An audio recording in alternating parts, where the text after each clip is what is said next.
Hai, aku Oke dari Badan Narkotika Nasional Kabupaten Karangasem akan mengulas tentang seputar narkoba.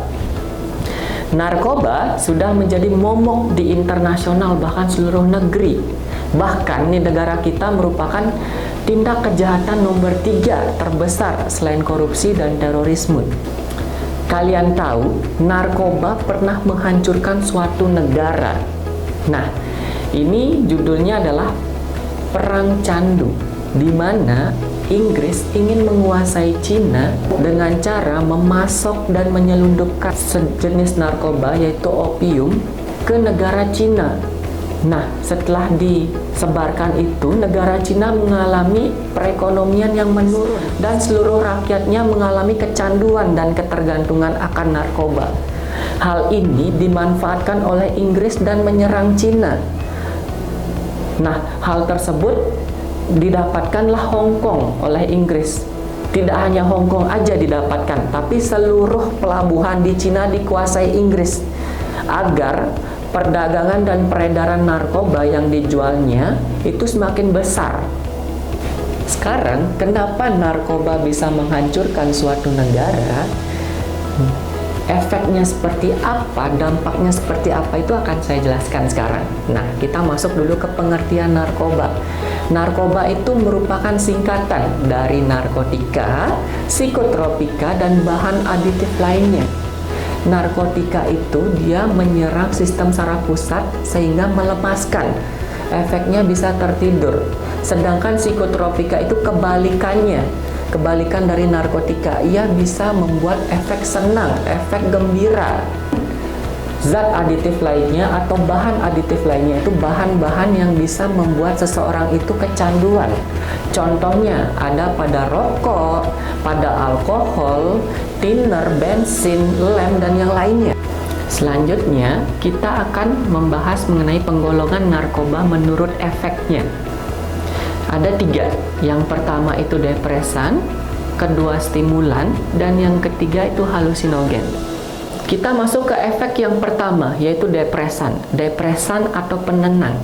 Nah, depresan ini biasanya menurunkan fungsi kerja otak sehingga si penyalahguna melemas atau bisa bahkan tertidur.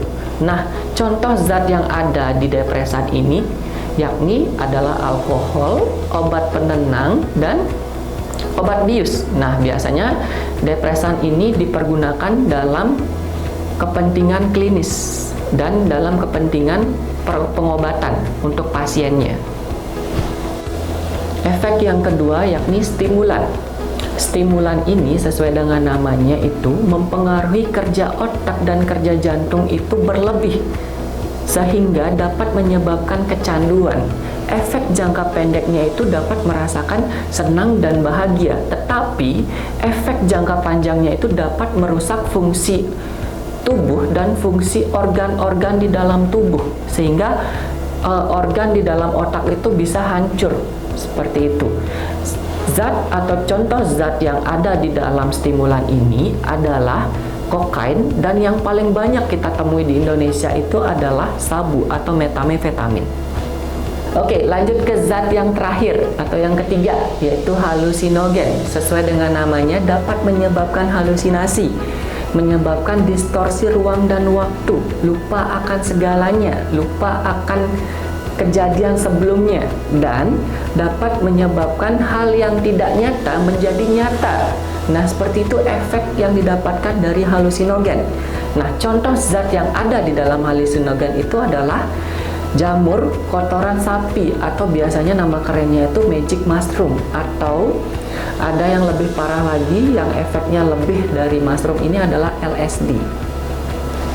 Nah, tadi kita sudah ngebahas 3 efek dari narkoba.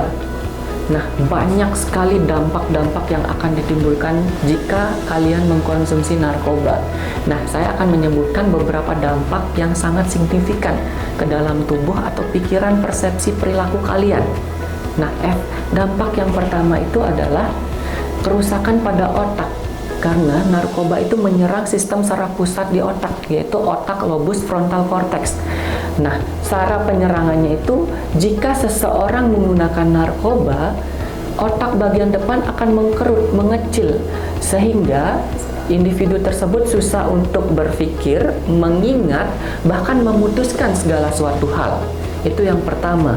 Yang kedua, menjadi gangguan psikologis atau gangguan jiwa, dapat menyebabkan gangguan jiwa. Orang yang melakukan atau menggunakan narkotika itu bisa menimbulkan efek halusinasi seperti yang tadi. Halusinasi hal yang tidak nyata menjadi dilihat nyata, dia lupa akan kejadian sebelumnya, dia melihat hal-hal yang seram yang tidak kita lihat dan yang lainnya. Nah, hal-hal tersebut yang bisa menyebabkan seseorang itu mengalami gangguan jiwa. Nah, itu efek yang kedua. Yang ketiga, dapat menyebabkan kecanduan secara psikologis. Jika tidak mendapatkan narkoba, ia akan mengalami efeknya namanya sakau, efek rasa sakit yang sangat-sangat sakit. Nah, sakau itu ditandai dengan rasa muntah, mual, meriang, menggigil, bahkan seluruh sendi di dalam tubuhnya itu sakit. Jika ia melentikan satu jari pun itu akan sangat sakit baginya. Nah, itu namanya efek sakau. Dan yang paling bahaya itu adalah overdosis. Overdosis ini sangat sering kita lihat pecandu narkoba mengalami overdosis karena dia menggunakan lebih dari satu zat dalam satu waktu. Contohnya, dia menggunakan rokok, dia menggunakan alkohol, dia langsung menggunakan sabu, dia langsung menggunakan Inex. Nah, hal itulah yang menyebabkan individu tersebut dapat menjadi overdosis. Nah, sangat banyak dampak-dampak dari narkoba selain itu, sangat seram dan sangat menghancurkan tubuh kita. Seluruh organ kita digerogoti oleh narkoba. Nah, sekarang pertanyaannya, apakah pecandu narkoba atau penyalahguna narkoba itu bisa sembuh? Jawabannya tidak bisa. Penyalahguna atau pecandu narkoba itu tidak bisa sembuh, tapi hanya bisa pulih. Kenapa? Karena dia sudah masuk ke lingkaran setan. Lingkaran setan ini kita sebut dengan 3 sifat jahat narkoba. Yang pertama itu habitual, toleran, dan adiksi. Kita jelaskan dulu lingkaran yang pertama. Habitual. Habitual itu mengingat masa lalu. Saat penyalahguna narkoba mengalami stres, mendapatkan stresor atau diputus cinta dan yang lainnya, dia mengingat. Saat dia mengalami stresor, dia menggunakan narkoba dan efeknya tenang atau lebih efeknya ke bahagia. Nah, lanjut ke lingkaran kedua, toleran. Semakin dia merasa senang, semakin dia merasa bahagia, dia meminta lebih efek dari narkoba tersebut. Jadi dia menggunakan berlebihan atau dia menggunakan lebih dari satu zat agar mendapatkan efek tersebut. Contohnya efeknya senang, mabuk, bahkan bisa tertidur. Lanjut ke yang paling parah, yaitu adiksi. Yang ketiga, adiksi ini sudah sangat sulit untuk diobati karena dia sudah kecanduan. Saat dia tidak mendapatkan obat, dia akan merasa sakau. Saat dia merasa sakau, kembali lagi ke habitual. Seperti itu terus polanya. Habitual, toleran, adiksi, habitual, toleran, adiksi. Nah, makanya kita menyebutnya itu adalah lingkaran setan, bahwa orang yang menggunakan narkoba itu sangat sulit untuk sembuh. Nah, sekarang gimana sih caranya untuk menghindari narkoba? Nah, banyak sekali cara-cara untuk menghindari narkoba. Kita rangkum menjadi beberapa cara. Cara yang pertama itu adalah jangan pernah sekali-sekali mencoba narkoba walaupun itu hanya sedikit. Yang sedikit itu akan membuat kalian berputar-putar di lingkaran setan tersebut. Cara yang kedua adalah cari pergaulan yang positif. Jauhi pergaulan yang negatif, contohnya seperti pergaulan perokok dan peminum. Karena orang yang merokok dan minum alkohol itu merupakan gerbang pintu masuk dari penyalahguna narkoba. Seperti itu. Ya, kita lanjut ke cara yang ketiga. Cara yang ketiga ini adalah dari keluarga. Peran keluarga sangat penting untuk penyalahguna atau untuk prekursor itu jauh dari keluarga kita, karena keluarga itu merupakan awal dari terbentuknya suatu individu. Contohnya, jika suatu keluarga memiliki anak remaja itu kan emosinya sangat berlebih, sifat ingin taunya besar. Nah, sekarang peran keluarga untuk membatasi anaknya agar tidak sekali-sekali sifat ingin tahunya itu ke narkoba. Seperti itu.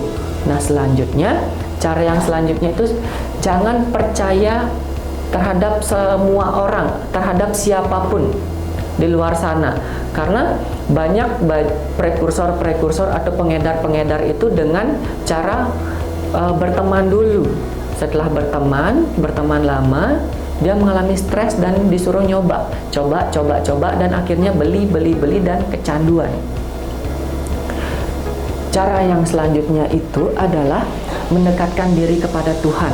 Apapun itu pasti jalannya adalah Tuhan. Selanjutnya yang paling saya ingin rasakan itu adalah kalian berani mengatakan tidak pada narkoba. Karena tadi sudah saya paparkan mengenai dampak narkoba itu seperti apa, gambar-gambar narkoba seperti apa. Kalian sudah tahu. Nah, maka dari itu silakan jauhi narkoba tersebut karena tidak ada untungnya untuk mendekati narkoba tersebut. Nah, gimana jika kalian atau keluarga kalian, teman kalian sudah terlanjur menggunakan narkoba?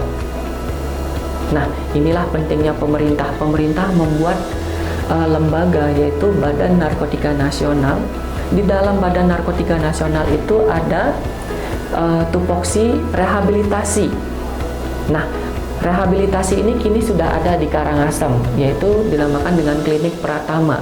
Klinik Pratama ini berfokus untuk rehabilitasi penyalahgunaan narkoba yang sudah terlanjur menggunakan. Nah, kenapa kalian melaporkan diri terhadap kami di BNN? Karena daripada kalian ditangkap, mending rehabilitasi. Daripada kalian terlanjur kecanduan lebih jauh, mending rehabilitasi untuk menurunkan efek-efek tersebut, untuk menurunkan dampak-dampak negatif tersebut. Maka dari itu, mari memilih untuk rehabilitasi daripada menjadi target operasi. Oke, saya Oke dari Badan Narkotika Nasional Kabupaten Karangasem.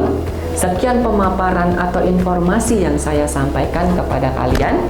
Semoga bermanfaat di kemudian hari. Saya ucapkan terima kasih. Salam War on Drugs.